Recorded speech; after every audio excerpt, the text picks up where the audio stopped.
کی خدمت کرتے ہوئے اختلافات کیے جاتے ہیں. اس کے نتیجے میں اب ظاہر ہے کہ جس کی ملاقات ثابت نہیں ہے امام بخاری اس کی روایت نہیں لیں گے نا, امام مسلم لے لیں گے. تو یہ جو تھوڑا سا فرق واقع ہوتا ہے, یہ فرق پھر آگے بھی بڑھتا ہے. اور آگے بڑھتا ہے تو مثال کے طور پر ایک آدمی جو ہے, اب میں تینوں معیارات آپ کے سامنے رکھ کے بات کرتا ہوں. میں نے یہ دیکھا کہ ایک شخص کے بارے میں تحقیق کرنے کے لیے نکلا, مجھے 4 آدمیوں نے یہ بتایا کہ یہ انتہائی سکا آدمی ہے, ہمیں معاملہ پڑا ہے اس کے ساتھ, اس نے کبھی جھوٹ نہیں بولا, یہ بہت دیانتدار آدمی ہے. ایک شخص جو گلی کی نکڑ پر کھڑا تھا اس نے مجھے بلایا اور بلا کے یہ کہا کہ جی میرے ساتھ فلاں اس کا معاملہ ہوا تھا, ان کو اصل میں معاملہ نہیں پڑا اس کے ساتھ, اس نے تو میرے ساتھ فلاں جگہ پہ دھوکہ کیا تھا. اب یہ دیکھیے 2 اطلاعات میرے پاس آ گئی ہیں, ان میں فیصلہ کرنا ہوتا ہے کہ میں اس کی بات کو قبول کروں یا ان 4 آدمیوں کی بات کو قبول کروں. اس سے ایک اصول پیدا ہوا کہ جرح مقدم ہے یا تعدیل. تعدیل کا مطلب یہ ہے کہ جن لوگوں نے اس کو سکا قرار دیا تھا ان کی بات ماننی چاہیے, یا جن لوگوں نے اس کو مجروح قرار دیا اس کی بات ماننی چاہیے.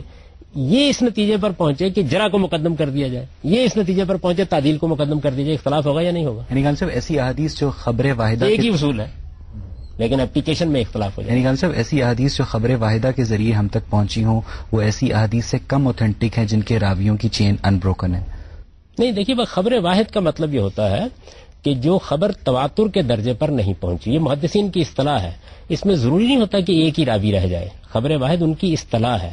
یعنی وہ تواتر کے درجے پر نہیں پہنچی, 2 بھی ہو سکتے ہیں, 4 بھی ہو سکتے ہیں, 5 بھی ہو سکتے ہیں, یہ اخبار احاد ہے. تمام احادیث اخبار احاد ہی ہیں, اور ان کی اگر کوئی چین ٹوٹ گئی ہے کسی جگہ تو اس کا مطلب ہے کہ وہ تیسری شرط جو ہے, میں نے عرض کیا تھا نا 3 چیزیں ہیں, اس کا کردار دیکھیں گے, اس کا حفظ دیکھیں گے, سمجھ کتنی تھی, فہم کتنا تھا, اور اس کا حافظہ کیسا تھا, اور تیسری چیز اتصال دیکھیں گے.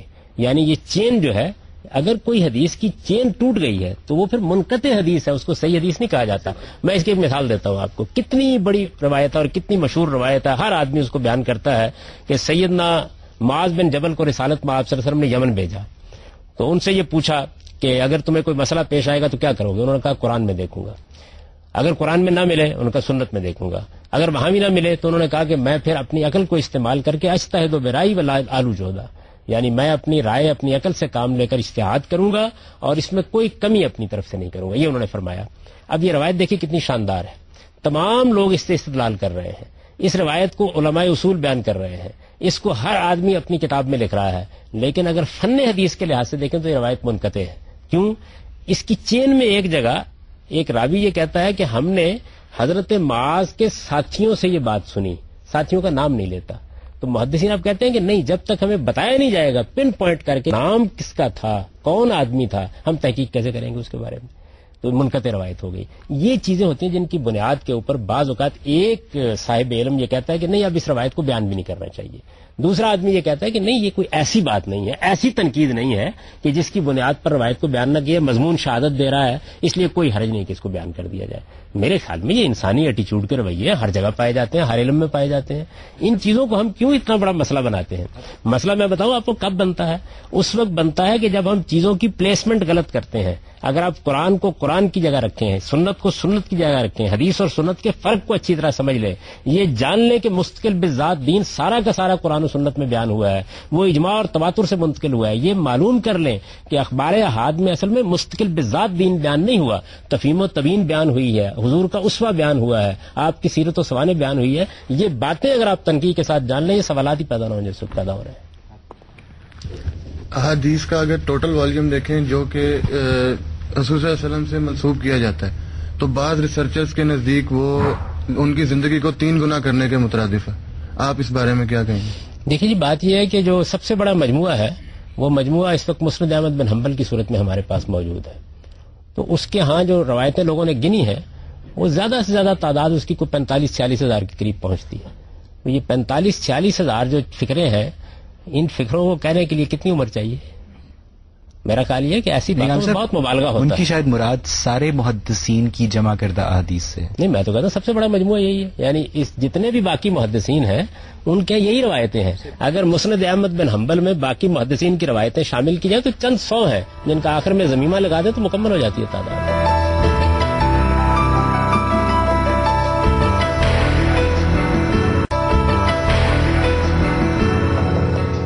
جی آپ کا سوال. آپ نے فرمایا کہ جو فرقے پیدا ہوئے ہیں اسلام میں وہ ہمارے رویے سے پیدا ہوئے ہیں, اور وہ رویے ہمارے جو پیدا ہوئے ہیں وہ ایک چیز کو مختلف طریقے سے سمجھنے کے ذریعے سے پیدا ہوئے ہیں. ایک لوگ کچھ کہتے ہیں، ایک لوگ کچھ کہتے ہیں. مثال کے طور پہ کچھ لوگ کہتے ہیں کہ عیسیٰ علیہ الصلوۃ والسلام جو ہیں وہ فوت ہو گئے ہیں، کچھ کہتے ہیں کہ وہ دوبارہ آسمان سے نیچے آئیں گے. تو آپ مجھے بتائیں کہ یہ تو وہی چیز ہوگی نا کہ ایک چیز کو دو طریقے سے سمجھنے کی بات، اور اسی چیز پہ لڑائی جھگڑا شروع ہو رہا ہے. اختلافات، فرقہ بندی اس وقت بنتے ہیں جب ہمارے رویے میں خرابی ہوتی ہے. یہ میں نے نہیں عرض کیا کہ اختلاف سے یہ خرابی پیدا ہو جاتی ہے.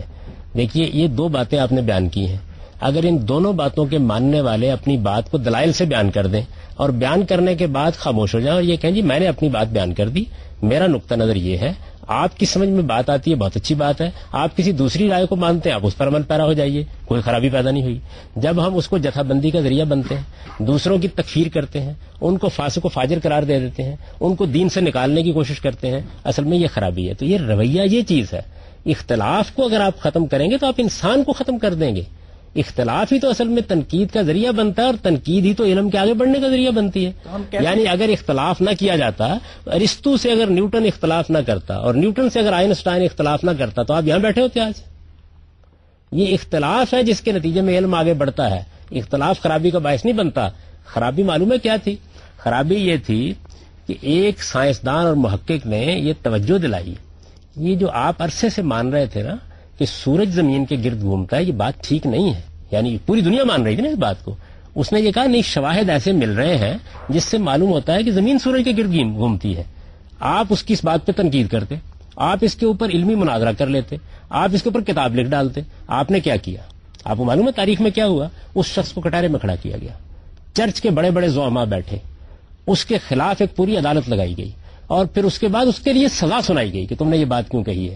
اور وہ یہ کہتا ہوا یہ رخصت ہو گیا کہ میں اپنی بات کا انکار کرتا ہوں سزا کی وجہ سے، لیکن بہرحال میرے انکار کرنے سے زمین سورج کے گرد گھومنا بند نہیں کرے گی.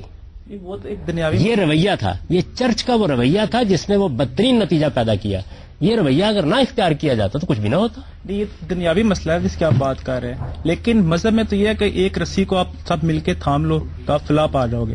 اب اس ایک رسی کا کون ڈیسائیڈ کرے گا؟ وہ رسی قرآن ہے. قرآن، لیکن رسالت میں آپ صلی اللہ علیہ وسلم نے اس کو ڈیسائیڈ کر دیا. حضور نے فرمایا یہ قرآن ہے، حبل اللہ الممدود من السماء الى الارض، یہ زمین سے آسمان تک اللہ کی تانی ہوئی رسی ہے، اس کو مضبوطی کے ساتھ پکڑ لو، اس کو مضبوطی کے ساتھ پکڑ لیں. دیکھیے اس سب چیزوں کے بارے میں حضور نے کتنی ہدایت فرمائی. قرآن دیا، کہا اس کو مضبوطی کے ساتھ پکڑو، یہ اللہ کی رسی ہے. اس کے بعد لوگوں نے فرقہ بندی کا جب آپ نے ذکر کیا کہ پیدا ہوگی، لوگ اختلافات کو فرقے بنائیں گے، بنی اسرائیل کی سی روش تمہارے اندر پیدا ہوگی. لوگوں نے پوچھا کہ اس موقع کے اوپر ہم کیا کریں، فیصلہ کیسے کریں؟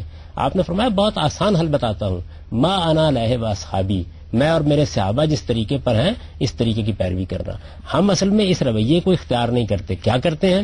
جو بات ہم نے سمجھ لی ہے، جس بات کو ہم نے اختیار کر لیا ہے، جو ہمارے پسند کے چند علماء کی رائے ہے، جو ہمارے اہل علم کہتے ہیں، اس کے بارے میں کچھ سننے کے لیے تیار نہیں ہوتے. یہ نہ سننا، یہ دوسرے کی بات کو صرف جواب دینے سننا، یہ اس کے استدلال پر غور کرنے سے انکار کر دینا، یہ اپنے سے مختلف. میں آپ کو اپنا تجربہ بتاتا ہوں، یعنی مجھے زندگی بھر علم کا راستہ کہاں سے کھلا ہے؟ جب میں نے اپنے سے مختلف کسی بات کو توجہ کے ساتھ سنا ہے. ہم سننے کے لیے تیار نہیں ہوتے. تو یہ رویہ ہے جس کو میں نے رویہ کہا ہے. اختلاف تو خدا کے لیے ہونے دیجئے، اگر اختلاف ختم ہو گیا تو اس کے نتیجے میں تو دنیا ایک بند گلی میں کھڑی ہو جائے گی، جا کے علم آگے نہیں بڑھے گا. کیوں؟ میں اگر فرض کر لیجئے کہ قرآن مجید کی ایک بات آپ نے سمجھی ہے اور میں محسوس کرتا ہوں کہ آپ نے غلط سمجھی ہے، تو مجھے یہ حق نہیں حاصل ہونا چاہیے کہ میں یہ کہوں کہ یہ دیکھیے آپ نے قرآن مجید کے سیاق کو نہیں دیکھا، سباق کو نہیں دیکھا، آپ نے غلط بات سمجھ لی.